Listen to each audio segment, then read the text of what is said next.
পড়েছে। আজকেও সোমবার, সবাই নিরামিষ খান, তো আমিও নিরামিষ খাচ্ছি। নিরামিষ তো খেতেই হবে। আর এই যে সবজির এত দাম সবজির, দাঁড়া বাবা এগুলো নিয়ে নি।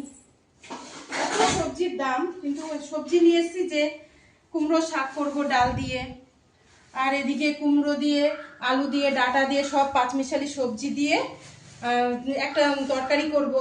তারপরে হচ্ছে সয়াবিনের তরকারি কিন্তু করবো, কিন্তু আমার মেয়ে চলবে না, যেহেতু উপোস রয়েছে। বেলা বাজে 1:30, এখন আমি রান্না করতে এসেছি। আর ওই যে পনির আনতেই হবে, আবার দোকান বন্ধ করে এই যে পনির নিয়ে আসলাম। আর এদিকে ও পুজো দেওয়ার আগে ময়দা মেখে রেখেছে, ও পরোটা খাবে আর পনিরের তরকারি করতে হবে আমাকে। তো এই সব বাজার, এত সবজির দাম এখন, মন মতন তো সবজি পাওয়াই যাচ্ছে না।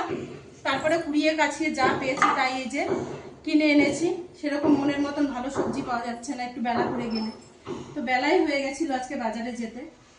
তো এই সবজি টবজি আজকে রান্না হবে না, রেখে দিতে হবে। এখন পনির করব আর এই ডাঁটা দিয়ে একটা পাঁচমিশালি তরকারি করব।